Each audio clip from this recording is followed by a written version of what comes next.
Hello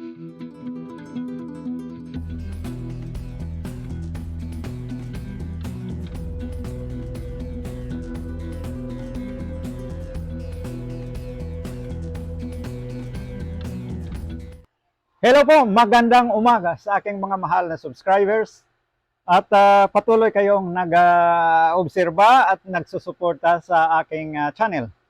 Sa ngayon, i-explain ko dito ng pahapyaw ang aking gagawin sa aking filtration system.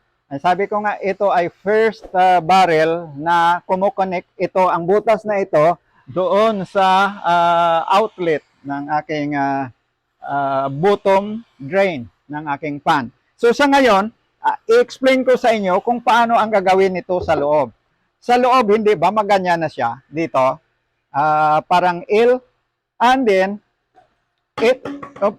ito naman, ay i-fix ko yan dito. May fix yan, oh, mayroon siyang matigas na half yan. So, ang mangyari, papasok yan ito, dahil ito ay ang internal diameter is 3 1/4 inch.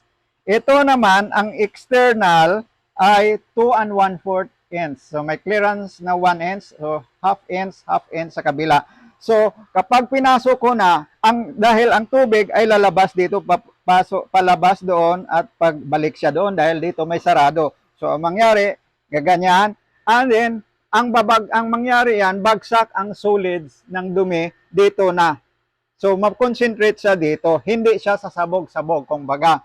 So, yun ang sit-up ko sa ngayon. So, ano sa tingin nyo? Maayos ba? So, yun ang aking plano. Inisip ko lang to kung paano ko gawin ang ganito. So, makukuhanan nyo ng ideya.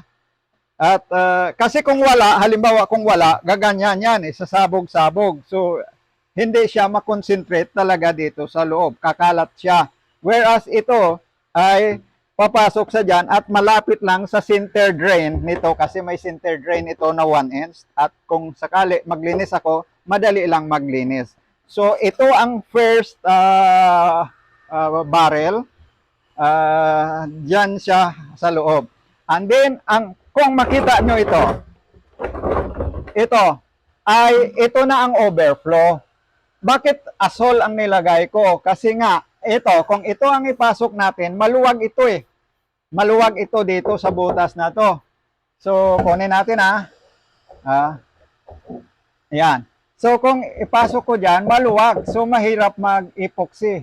Hindi naman ako makabili nitong Unicel na gasket na yon eh. Mahal. Tag 350 ang isa. 350. So, maganda sana yon kasi tanggal-tanggal. At 1 week pa darating. So, ang gagawin ko na ito ay, kasi hindi naman ito makapasok eh kung itong ilagay natin.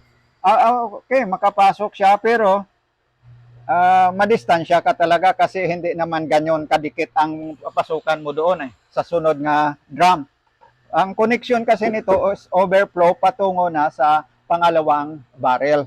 So, for the time being, itong gagawin ko and then papasukan ko lang siya ng ganito. Yung number 3. Ang number 3, konti-konti, maluluwag na siya. Papasok na siya dito.